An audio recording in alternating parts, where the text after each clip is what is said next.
ఈరోజు మనం శ్రీల ప్రభుపాదుల వారిచే వచించబడినటువంటి శ్రీమద్ భాగవతంలో తృతీయ స్కందము 7వ అధ్యాయము 27 మరియు 28 శ్లోకాలను చర్చించే ప్రయత్నం చేస్తాం. నిన్న చర్చించిన శ్లోకాల్లో మనం భగవద్భక్తుడైన వాడు అన్నింటినీ కూడాను భగవత్ సేవలో వినియోగించే విధానాన్ని ఎలా తెలుసుకోగలుగుతాడు, తద్వారా అనుక్షణం కూడా భగవత్ సేవలో నియుక్తమైండడం ద్వారా భౌతిక ఆధ్యాత్మిక విషయంలో పూర్ణ పరిజ్ఞానాన్ని ఎలా కలిగి ఉంటాడనే విషయాన్ని చర్చించుకుంటాం. ఈనాటి శ్లోకాల్లో మానవుల కన్నా తక్కువైన వారు, స్వేదజాలు, జరాయుజులు, అండజులు, వివిధ భాగాలకు చెందినటువంటి జీవులు ఎలా ఉద్భవిస్తారు, వారి ప్రకటితమవడము, ఉపవిభాగాలు ఎలా ఉద్భవనం జరుగుతాయని,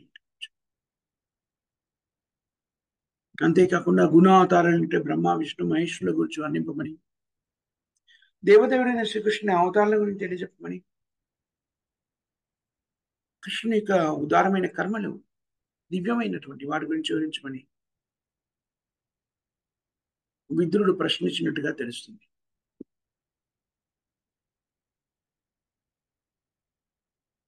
గుణావతారాలని చెప్పుకుంటే భగవంతునికి అనంతమైన అవతారం.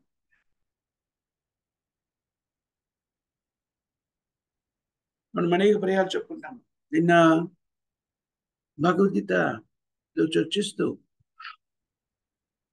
భగవంతుని అవతారాల గురించి మాట్లాడుతూ దేవతలు అంటే ఎవరిని అంటారు అనే విషయాన్ని చర్చించు.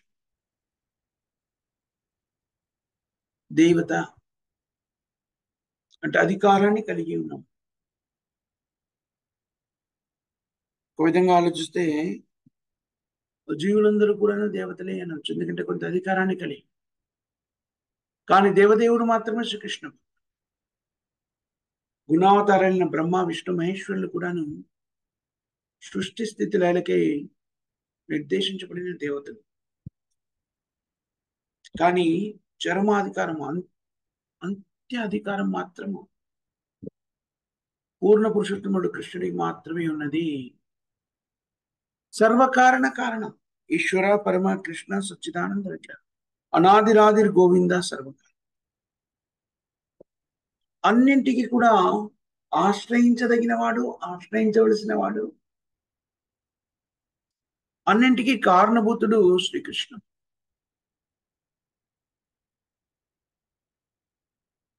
ఇది చాలా ముఖ్యమైనటువంటి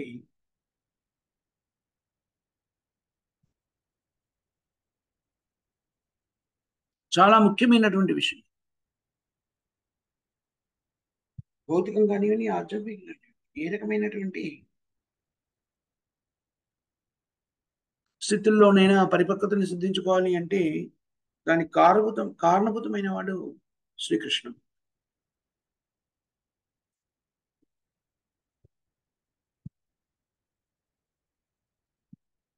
శ్రీకృష్ణుడు కాకుండా ఎవరూ కూడా స్వతంత్రత కలిగే.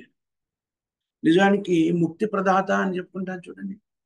ముక్తిని ప్రసాదించగల శక్తి కూడాను శ్రీకృష్ణ భగవానుడు మరియు పురుషావతారాలకు ఉన్నాయని చెప్పండి.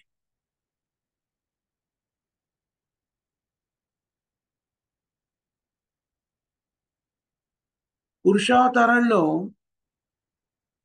నారాయణుడు కానీ, విష్ణువు కానీ, వీళ్ళందరికీ ముక్తిని ప్రసాదించినప్పుడు జీవాత్మ ఎక్కడి దాకా వెళ్తుందని చెప్పుకుంటాం మనం. వైకుంఠ లోకాలకు మాత్రమే వెళ్ళదు. గోలోక బృందానికి వెళ్ళాలి అంటే మురారి శ్రీకృష్ణుడి అనుకి మాత్రమే ఆయన గోలోక బృందానికి వెళ్ళడానికి కారణం. ఇవన్నీ కూడా చాలా ముఖ్యమైనటువంటి విషయాలు. వైజ్ఞానిక పరంగా, శాస్త్రబద్ధంగా, వేదశాస్త్రంలో చెప్పబడినటువంటి విషయాలు ఇవన్నీ కూడా మూఢనమ్మకంతో లేకపోతే అపరిపక్వ పరిజ్ఞానంతో వ్యక్తులు చేసేటువంటి ప్రక్రియ కాదు ఇది. పూర్తి పరిజ్ఞానంతో వేదశాస్త్రాన్ని ప్రామాణికమైన ఆచరణ ద్వారా అధ్యయనం చేసిన వాళ్ళకి మాత్రమే ఇది బోధపడుతుంది.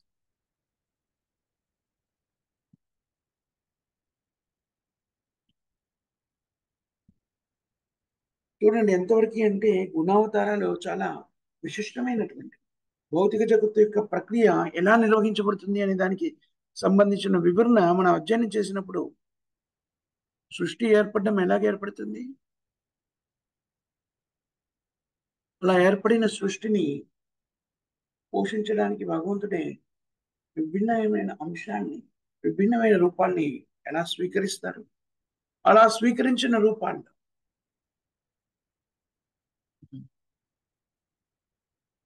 ఆ స్వీకరించిన రూపాలన్నీ కూడాను మళ్ళీ భగవంతుడైన కృష్ణుని ఆధ్వర్యంలో నిర్వహించబడతాయి, ఆధీనంలో ఉంటాయి అనే విషయాన్ని మనము భాగవతంలో కూడా అధ్యయనం చేస్తాం.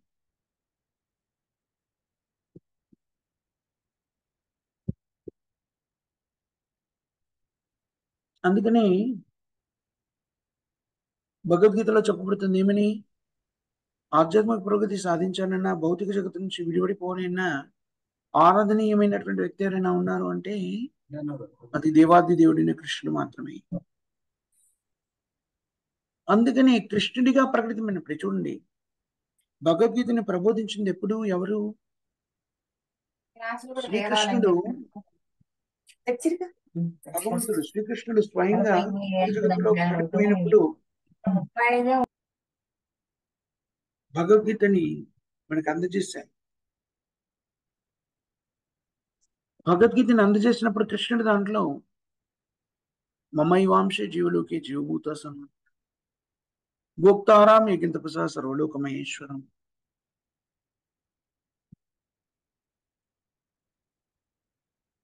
అహం సర్వస్వ ప్రభు మత్త సర్వ ప్రవర్తితే, ఇవన్నీ కూడా ప్రబోధించాడు. ఎక్కడ కూడా నేను అని చెప్పేటువంటి స్థితిలో నేను కానీ, నా విష్ణు రూపం కానీ, నా నారాయణ రూపం కానీ అని చెప్పలేదు. నేను అంతే. నేను అంటే మనం ఎలా స్వీకరించాలి? నేను అని. విష్ణుడికి కానీ, నారాయణుడికి కానీ, కృష్ణుడికి కానీ తేడా లేదు, అందరూ కూడా ఒకరే. అయినప్పటికీ మనం నిన్న లేకపోతే మొన్న చర్చించుకున్నాం, నారాయణ రూపంలో కానీ, విష్ణు రూపంలో కానీ కృష్ణుడు 94% తన గుణగణాన్ని వ్యక్తీకరిస్తారు. 100కి 100 రూపాయల్లో అన్ని గుణాన్ని వ్యక్తీకరించేటువంటి దేవాది దేవుడు భగవంతుడు శ్రీకృష్ణుడు. చాలా ముఖ్యమైనటువంటి విషయం. అచింత భేదాభేద తత్వానికి సంబంధించినటువంటి విశిష్టమైనటువంటి విషయం. ఎందుకనంటే భగవంతుని ఎప్పుడు కూడాను పురుషావతారాల్లో భేదం లేదు, కానీ ఒక విధంగా భేదం ఉంది. ఆ భేదం ఏంటి చూడండి, నారాయణుడు కానీ, విష్ణువు కానీ, సంకర్షణ, అనిరుద్ధ, ప్రద్యుమ్న, వాసుదేవ్, వీళ్ళంతా కూడాను శ్రీకృష్ణుడితో సమాన స్థాయిలో ఉన్నవాళ్ళే, కానీ వ్యక్తీకరించే గుణగణాల్లో వ్యత్యాసం. ఈ అవతారాల్లో, పురుషావతారాల్లో స్వయంగా భగవంతుడే వ్యక్తీకరించే గుణాల్లో తేడా ఉంది. 98% అని చెప్పుకున్నాము, 94%, 96%. అందుకని ఏమని చెప్పబడింది, మనం కూడాను ఒక విధంగా భగవంతుని యొక్క అంశాలమే, విస్తృత అంశాలు అని చెప్పబడి, కానీ మనము 78% మాత్రమే భగవంతుని యొక్క గుణాన్ని కలిగి ఉంటాం. అది కూడా పరిపూర్ణంగా కాదు, ప్రతి గుణంలో కూడాను లేశమాత్రంగా కలిగి. భగవంతునికి, జీవులకి, ఇతర విభిన్నమైన దేవతలకి మధ్య ఉన్నటువంటి వ్యత్యాసం, విభిన్నమైన దేవతలందరూ పురుషావతారాన్ని వదిలేస్తే మిగిలిన దేవతలందరూ కూడాను జీవాత్మలే. శివునికి సంబంధించినటువంటి ప్రత్యేకమైన తత్వం ఉంది, కానీ అది కూడాను జీవాత్మలు కానివ్వండి, పురుషావతారాలు కానివ్వండి, శివతత్వానికి సంబంధించినటువంటి విభిన్నమైన అంశాలు కానివ్వండి, అవన్నీ కూడా శ్రీకృష్ణుడికి లోబడి ఉన్నాయి. ఇది చాలా ప్రాముఖ్యమైనటువంటి విషయం.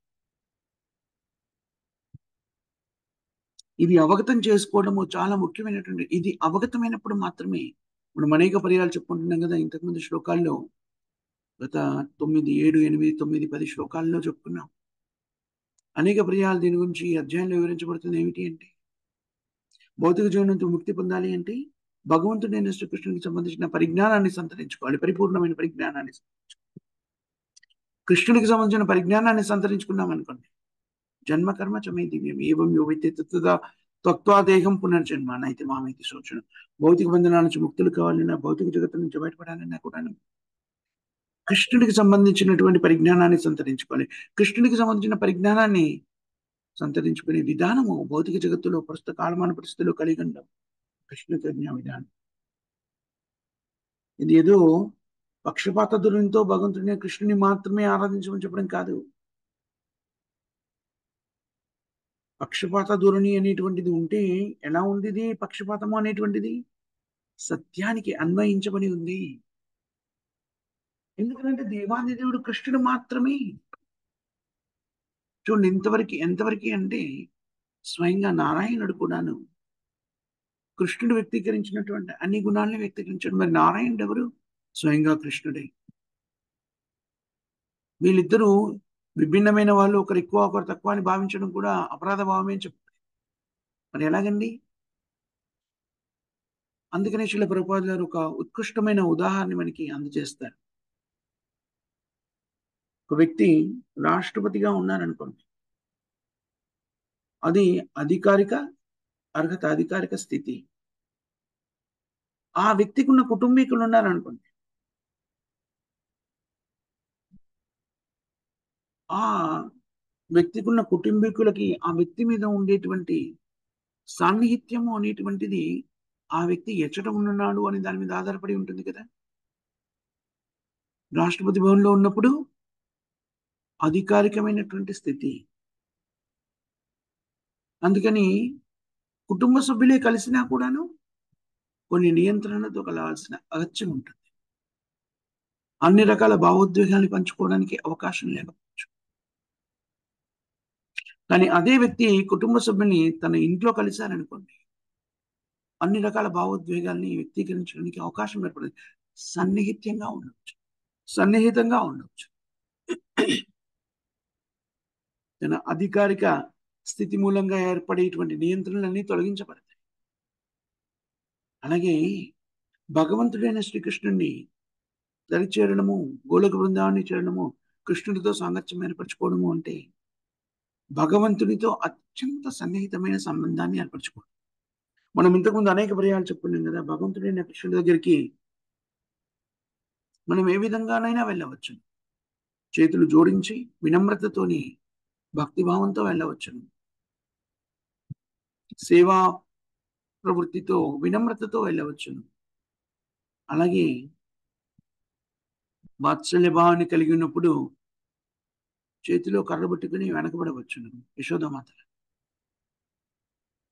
దండించడానికి సిద్ధపడి పరిగెడదు. నారాయణ దండించే అవకాశం లేదు.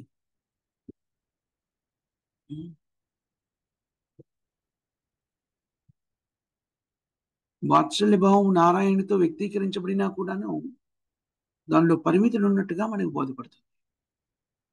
శ్రీకృష్ణుడితో ఏర్పరచుకునే సంబంధంలో ఎలాంటి పరిమితి లేదు.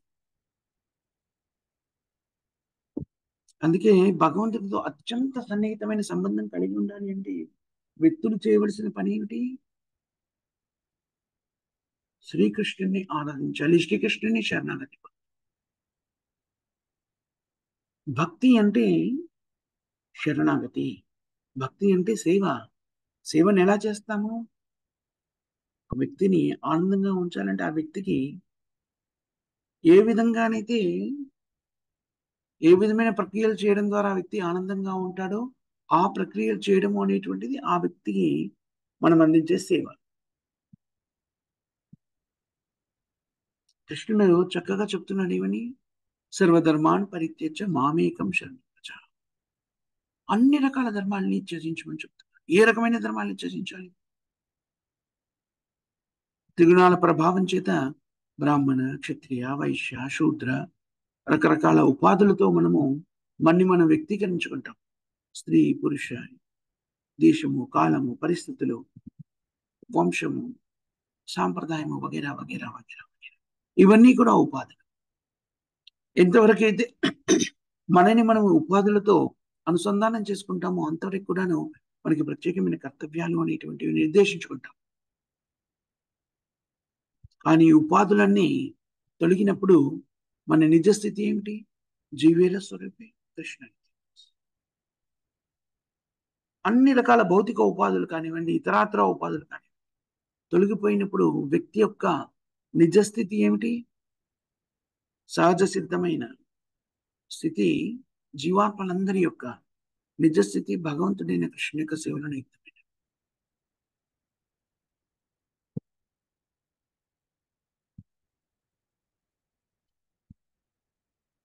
సేవ అంటే ఏమిటి? ఆ వ్యక్తికి ఏ విధమైన ఆనందాన్ని కలుగజేస్తుందో ఆ పనులు చేయడము సేవ అంటే. కృష్ణుడు స్వయంగా చెప్తున్నాడు, నీకు ఆనందం కలిగించేది ఏమిటి? శరణాగతి. పరిపూర్ణంగా శ్రీకృష్ణుని శరణాగతి. శరణాగతి పొందాలి అంటే ఏం చేయాలి మరి? భౌతిక స్థితిలో ఉన్నప్పుడు జీవులు కృష్ణుడి గురించిన అవగాహన పెంచుకోవాలి. ఇది చాలా ముఖ్యమైనటువంటి విషయం. ఏదో వ్యక్తులందరినీ బలపూర్వకంగా కృష్ణుని భక్తులు చేయడం కోసం అని చెప్తున్నటువంటిది కాదు. వేదశాస్త్రాల్లో చెప్పబడినటువంటి సత్యం ఇది. కానీ కృష్ణుడు ఎంత కరుణామయుడు అంటే విషయాన్ని ప్రబోధించి కూడాను ఎవరైనా కృష్ణుని ఆ స్థితిలో పొందకూడదు అనుకున్నా, లేకపోతే భౌతిక జీవనంలో కొనసాగాలి అనుకున్నా, అందుకు కావలసిన పరిస్థితులను కూడా కల్పించి అన్ని సౌకర్యాల్ని కృష్ణుడే మనకి అందజేస్తాడు. ఇది కృష్ణుడి యొక్క ప్రత్యేకమైనటువంటి కృప. భౌతిక జగత్తు ఏర్పరిచిందే జీవాత్మలు కృష్ణుడికి విభిన్నంగా జీవనాన్ని కొనసాగిస్తూ తమ కోరికల్ని తీర్చుకోవాలి అనుకున్నప్పుడు సృష్టించబడినటువంటి స్థితి, సృష్టించబడిన జగత్తే ఈ భౌతిక ప్రపంచం. చూడండి, జీవాత్మల యొక్క కోరికలను తీర్చడానికి ఏర్పరిచిన భౌతిక ప్రపంచ నిర్వహణకై తానే స్వయంగా గుణావతారాలుగా ప్రకటితమై జగత్తునంతా కూడా నిర్వహిస్తుంది. ఈ విషయాన్ని తెలుసుకున్నప్పుడు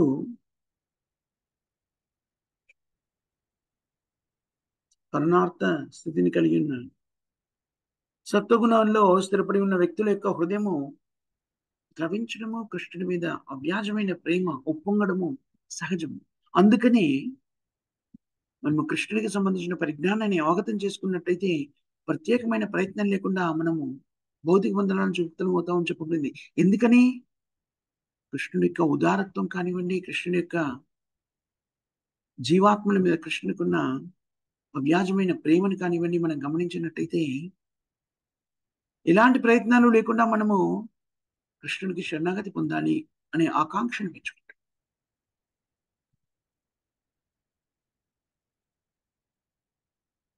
చూడండి, పరిజ్ఞానాన్ని సందర్శించి కృష్ణుడి గురించి తెలుసుకోవడము అంటే ఏమిటి? భగవంతుడు ఎవరో తెలుసుకోవడము, మనం ఎవరో తెలుసుకోవడము, ప్రకృతి అంటే ఏమిటో తెలుసుకోవడము, దేవతలు ఎవరో తెలుసుకోవడము, పురుషావతారాలు అంటే ఏమిటో తెలుసుకోవడము, పురుషావతారాలకి భగవంతుడిని కృష్ణుడికి మధ్య ఉన్న అనుబంధం ఏంటో తెలుసుకోవడము, ఇతర అవతారాలకి కృష్ణుడికి మధ్య ఉన్న అనుబంధం ఏమిటి ఏమిటి అవన్నీ కూడాను తెలుసుకోవడము. కృష్ణుడు ఎలా ప్రకటితమవుతాడు? గుణావతారాలు, లీలావతారాలు, శక్తి ఆవేశ అవతారాలు, యుగావతారాలు.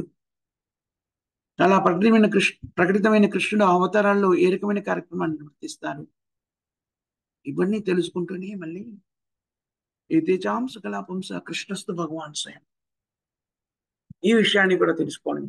ఇవన్నీ తెలుసుకున్నప్పుడు ఎవరైనా ఏమాత్రమైన పరిజ్ఞానం ఉన్న వ్యక్తి చేసేది ఏమిటి? కృష్ణుని శరణాగతి పొందుతారు. ఆలోచించండి, మీరు ఒక ఆఫీసులో పనిచేస్తున్నారనుకోండి. ఈ రోజు వరకు ఎవరో దానికి అధికారిగా ఉన్నారు. ఆ అధికారిగా ఉన్నటువంటి వ్యక్తి మీరు పనిచేస్తున్న విభాగానికి అధిపతి ఉన్నారు. ఆయన ఆధీనంలో మీరు పనిచేస్తున్నారు. ఈ రోజు ఆయన పదవి విరమణ చేస్తున్నారు. ఆయన స్థానాన్ని ఇంకొక వ్యక్తి స్వీకరిస్తున్నారు. ఆ వ్యక్తి ఈరోజు సాయంత్రం మీకు పరిచయం చేయబడ్డాను. వెంటనే మీరు ఏం చేస్తారు? అతని ఆధీనంలో చేయవలసిన పనులు చేస్తారు. మిమ్మల్ని మీరు పరిచయం చేసుకుని ఆయన ఆధీనంలో మీరు ఏ పనులు చేయబోతున్నారో చెప్తారు. ఆయనకి అప్పటికే తెలిసిపోయి ఉంటుంది. ఎందుకని తక్షణం ఆధీనంలోకి వెళ్ళిపోయారు? కొత్త వ్యక్తి, మీకు తెలీదు. ఈ రోజే వచ్చి ఉండవచ్చు. వెంటనే అతని ఆధీనంలోకి వెళ్ళిపోయారు. ఎందుకని? ఆయన మన అధిపతి అని మీకు పరిజ్ఞానం అందించబడింది. ఎవరి చేత? పదవి విరమణ చేస్తున్న వ్యక్తి చేత దాన్ని అంటే ప్రామాణికమైన వ్యక్తి ఎవరైతే అధిపతిగా ఉన్నారో ఆ వ్యక్తి మీకు ఈ రోజు నుంచో రేపటి నుంచో అధిపతి ఇతను అని చెప్పారు. వెంటనే మీరు ఆలోచిస్తారా, ఏమో ఇంకో ఎవరైనా ఉన్నారేమో అధిపతి, ఇంకా కొంచెం చూద్దాం, ఇంకెవరైనా వస్తారేమో, ఇంకెక్కడైనా కనుక్కుందాం అనం కదా. వెంటనే ఆ వ్యక్తిని మన అధిపతిగా స్వీకరించి మనం చేయవలసిన కార్యక్రమాలన్నీ కూడాను నిష్ఠగా అతని ఆదేశం ప్రకారం చేస్తాం తక్షణం. ఎలా సంభవమైంది? కొత్తగా వచ్చిన వ్యక్తికి సంబంధించిన పరిజ్ఞానాన్ని మనం సంతరించుకుంటాం ప్రామాణికమైన వ్యక్తి ద్వారా. అలాగే భగవంతుడైన కృష్ణునికి సంబంధించిన పరిజ్ఞానాన్ని మనం కృష్ణుని ద్వారా, లేకపోతే కృష్ణునికి ప్రాతినిధ్యం వహిస్తున్నటువంటి ప్రామాణికమైన ఆచారాల ద్వారా తెలుసుకున్నప్పుడు మనం ఏం చేస్తాము? తక్షణమే కృష్ణుని శరణాగతి పొందుతాం. ఇది విశిష్టమైనటువంటి విషయం. అందుకనే కృష్ణుని గురించి తెలుసుకోవడం అత్యంత ముఖ్యమైనటువంటి విషయం. జన్మకర్మ చమేది ఏవం యో వ్యక్తి తత్వాదేహం పునర్జన్మ. చూడండి, శ్రీకృష్ణుని యొక్క జన్మ వృత్తాంతము, ఆవిర్భావము, అంతర్ధానం గురించి, శ్రీకృష్ణుడి దివ్యలీల గురించి తెలుసుకున్నప్పుడు ఏం జరుగుతుంది? కృష్ణుడు దేవాది దేవుడు అనే విషయం మనకు బోధపడుతుంది. అప్పుడు ప్రత్యేకమైన ప్రయత్నం లేకుండా మనం కృష్ణుని శరణాగతి, కేవలం కృష్ణుడికి సంబంధించిన పరిజ్ఞానాన్ని సంతరించుకున్నంత మాత్రమే జీవాత్మ పరిపక్వ స్థితిని చేరుకోగలుగుతుంది. అలాగా శ్రీకృష్ణుడికి సంబంధించిన పరిజ్ఞానాన్ని అవగతం చేసుకోవడానికి కావలసిన పరిస్థితులు మనకి ప్రస్తుత కాలమాన పరిస్థితుల్లో కృష్ణ చైతన్యం ప్రబోధిస్తుంది, అవకాశాన్ని ఏర్పరుస్తుంది. అలా శ్రీకృష్ణుడికి సంబంధించిన పరిజ్ఞానాన్ని అవగతం చేసుకోవాలంటే కృష్ణ చైతన్యం ఒకటే మార్గం. కృష్ణ చైతన్యాన్ని స్వీకరించడము అంటే మనమేమి మన జీవితంలో చేస్తున్న పనులన్నీ ఆపేసి పూర్తిగా దైనందిన జీవితం నుంచి నిష్క్రమించడం కాదు. కృష్ణ చైతన్యాన్ని స్వీకరించడము అంటే మనం చేస్తున్న పనులన్నీ కూడా కృష్ణుడికి అనుసంధానం చేసి చేయడం. నిర్బంధే కృష్ణ సంబంధే. కృష్ణ చైతన్యం అంటే నిర్బంధే కృష్ణ సంబంధే. భక్తి వైరాగ్యం వచ్చేది. నిర్బంధే కృష్ణ సంబంధం. ఏ పని చేసినా కూడా కృష్ణుడిని కేంద్ర బిందువుగా పెట్టాడు. యత్కరోషి యదస్నాసి యజ్జోహోషి కదాచన యతపస్ససి కౌంతేయ తత్కరిష్యముదార్పణం. ఇది కృష్ణ చైతన్యం. ఎప్పుడైతే మన కార్యక్రమాలు కానీ, మన జీవనం కానీ, మన ఇంద్రియాలు కానీ, వనరులు కానీ అన్నీ కూడా కృష్ణుడిచ్చి అనుసంధానం చేయబడతాయి, కృష్ణుడిచ్చి అనుసంధానం చేయబడతాయి, ఇప్పుడు అవన్నీ పరిపూర్ణమైనవిగా మారిపోతాయి.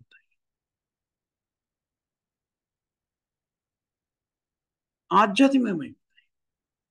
అలాంటి కార్యక్రమాల్లో నిమగ్నమైనప్పుడు మనము కృష్ణుడికి సంబంధించిన పరిజ్ఞానాన్ని అవగతం చేసుకోగలుగుతాం. ఎలాగా?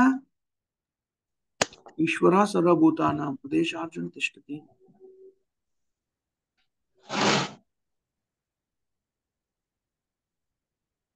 ఎప్పుడైతే భగవత్ సేవలో నిత్యమై ఉంటామో అందరి హృదయాల్లో ఉన్నటువంటి శ్రీకృష్ణ భగవానుడు మన హృదయంలోనే నిక్షిప్తమైనటువంటి పరిజ్ఞానాన్ని జాగృతం చేసి కృష్ణుడికి సంబంధించిన వివరణ మనకి బోధపడేలా చేస్తారు.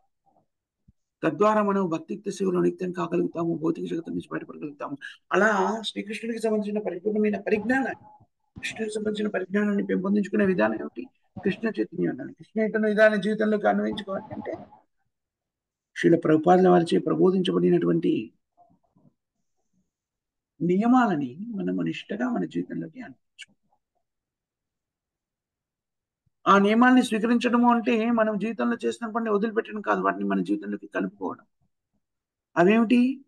హరే నామ హరే నామ హరే నామ ఇవ కేవలం కలు నాస్తే వనాస్తే వనాస్తే. హరే కృష్ణ కృష్ణ కృష్ణ హరే హరే, హరే రామ రామ రామ హరే హరే. మహామంత్రాన్ని నిష్ఠగా జపించి ఒక్కసారి జపిస్తే ఈ మహామంత్రం ఇప్పుడు ఒక్కసారి జపించాము, అలాగా 108 సార్లు జపిస్తే ఒక జపమాల అవుతుంది. అలాంటి 16 జపమాలు కనీసంగా ప్రతిరోజు హరే కృష్ణ మహామంత్రాన్ని జపించాలి. దీనికి ప్రత్యేకమైన నియమ నిబంధనలు ఏం లేవు. ఎలాంటి అర్హతలు అక్కర్లేదు. కావలసిన ఇవ్వబడిన ఏకైక సూచన ఏమిటి? జాగ్రత్తగా ఈ హరే కృష్ణ మహామంత్రాన్ని జపిస్తున్నప్పుడు దాన్ని మన చెవులతో మనం జాగ్రత్తగా వినాలి అంతే. హరే కృష్ణ కృష్ణ కృష్ణ హరే హరే, హరే రామ రామ రామ హరే. పాటించవలసిన 4 నియమాలు. ఇది చాలా ముఖ్యమైనటువంటి నియమం. మరొక నియమం ఏమిటి? మనం భుజించే ఆహారము భగవంతునికి సమర్పించినదే ఉండాలి. కృష్ణ ప్రసాదాన్ని మాత్రమే స్వీకరించాలి. పత్రం పుష్పం ఫలంతో యోమి భక్త ప్రణశ్యతి. కృష్ణుడికి సమర్పించగలిగిన ఆహారం ఏమిటి? శాకాహారాన్ని మాత్రమే మనం కృష్ణుడికి అందించగలము. దాంట్లో నీరుల్లి, వెల్లుల్లి, మష్రూమ్ ఈ 3 వస్తువులు కూడా ఉండకుండా శాకాహార పదార్థాన్ని చక్కగా వండి కృష్ణుడికి సమర్పించి ఆ భోగాన్ని కృష్ణుడికి సమర్పిస్తే అది ఎలా మారిపోతుంది? ప్రసాదంగా మారుతుంది. దాన్ని మాత్రమే భుజించాలి. దాన్ని మాత్రమే జాగ్రత్తగా వినండి.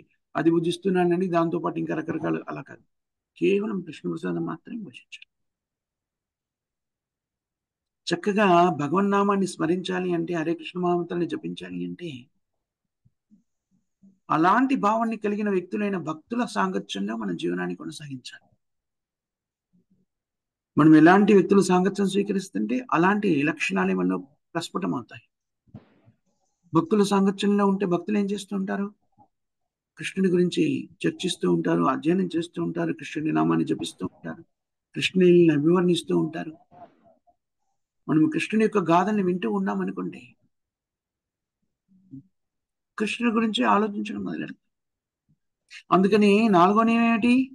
నిత్యం భాగవత సేవ. ప్రతిరోజు కూడా భగవంతుని దివ్య లీలని శ్రవణం చేయాలి. అది చేయాలి అంటే కృష్ణ భక్తుల సాంగత్యంలో ఉంది. ఇవి 2 చక్కగా నిర్వర్తించబడ్డాయి. కృష్ణుని గురించే వింటున్నాం అనుకోండి, కృష్ణుని గురించే ఆలోచిస్తాం. కృష్ణుని గురించి ఆలోచిస్తున్నాం అనుకోండి, కృష్ణుని గురించి మాట్లాడతాము, కృష్ణుడి నామాన్ని జపిస్తాము. తద్వారా పరిపూర్ణమైన భక్తియుక్త సేవలు నిత్యం కాగలుగుతామో. అలా భక్తియుక్త సేవలు నిత్యమైనటువంటి వ్యక్తికి కృష్ణుడికి సంబంధించిన పరిజ్ఞానం కృష్ణుడిచే అందించబడుతుంది. ఎప్పుడైతే కృష్ణుడికి సంబంధించిన పరిజ్ఞానం మనకు అందుతుందో, కృష్ణునే శరణగతి పొందుతామో, భౌతిక బంధువుల నుంచి పరిపూర్ణంగా ముక్తులమవుతాం. అన్ని రకాల క్లేశాల నుంచి బయటపడగలుగుతాం. చూడండి, అతి సులభతరమైనటువంటి విధానం ద్వారా అతి క్లిష్టమైనటువంటి సమస్య నుంచి మనం బయటపడతాం. అతి క్లిష్టమైన సమస్య ఏమిటి? జన్మ మృత్యు చెర వ్యాధి దుఃఖ దోషానుదర్శనం. దాని నుంచి మనము అతి సులభంగా బయటపడతాం. ఇది మనం సంగ్రహించవలసిన ముఖ్యమైన సారాంశమైన శ్లోకంలో. ఇక్కడ మనం ఆపిద్దాం. మాత్రం చేసిన ప్రభుజీ ఏమైనా క్వశ్చన్స్ కానీ, కామెంట్స్ కానీ, కరెక్షన్స్ కానీ, లేకపోతే ఈనాటి కార్యక్రమాన్ని మనం ఒకసారి పునరావృతం చేసుకునే ప్రయత్నం చేస్తాం కదా. 7:30 మనము హిందీలో భగవద్గీతను చర్చిస్తాము. 10:30 నుంచి 11 వరకు జపయజ్ఞ కార్యక్రమం నిర్వహించబడుతుంది. 11 నుంచి 11:30 వరకు శ్రీల ప్రభుపాదుల వారి గ్రంథాల నుంచి విశ్లేషణాత్మక అధ్యయనము, చర్చ ఉంటుంది.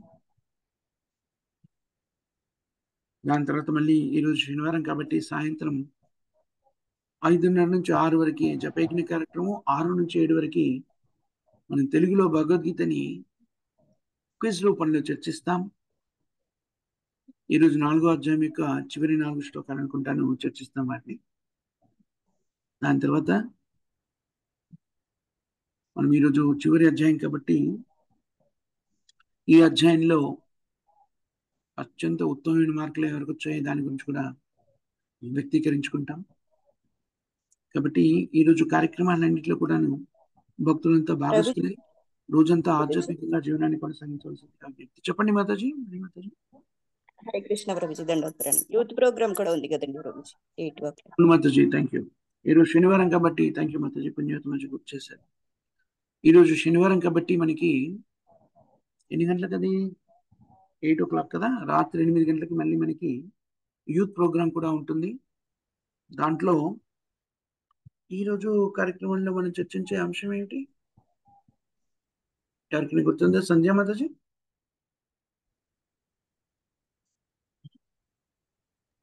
హరే కృష్ణ ప్రభుజీ, దండోత్ ప్రణామ్ మాతాజీ. ఈరోజు కార్యక్రమం మన చర్చాంశం ఏంటి? Is spiritual guru important in our life? ఆధ్యాత్మిక గురువు యొక్క ఆవశ్యకత ఉందా, అవసరం లేదా? అని దాని గురించి మనము చర్చించుకోబోతున్నాం. కాబట్టి భక్తులంతా కూడాను ఈ మరో అవకాశాన్ని చక్కగా సద్వినియోగపరచుకోవాల్సిందే విజ్ఞప్తి. అవి ఈనాటి ఆధ్యాత్మిక కార్యక్రమాన్ని మాతాజీ అండ్ ప్రభుజీస్ అందరూ కూడా ఇట్లా భాగస్తులు అవ్వాల్సిందిగా విజ్ఞప్తి. ఎవరికైనా ఏమైనా క్వశ్చన్స్ ఉంటే మనం చర్చిద్దాం, లేకపోతే ఇక్కడ మనం ముగిద్దాం. ప్రేమధ్వని ఎవరు చెప్తారమ్మా?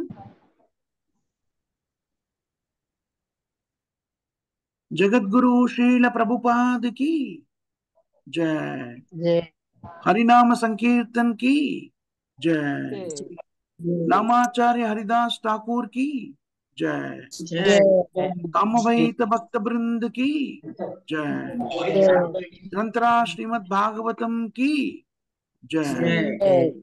థ్యాంక్ యూ వెరీ మచ్ మాతాజీ సంతమంది శ్రీల ప్రభుపాద గారి గ్రంథాలను చర్చించే అవకాశం కల్పించారు.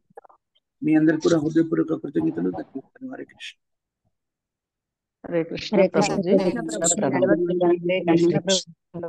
దండవత్ మాతాజీ ప్రభుజీ. హరే కృష్ణ. హరి హరి. ప్రభుజీ దండవత్ ప్రణామం. హరి హరి. హరే కృష్ణ ప్రభుజీ ధన్యవాద ప్రణామం. దండవత్ కృష్ణ ప్రణామం. ప్రభుజీ హరే దండవత్ కృష్ణ. ప్రణామం. హరి హరి.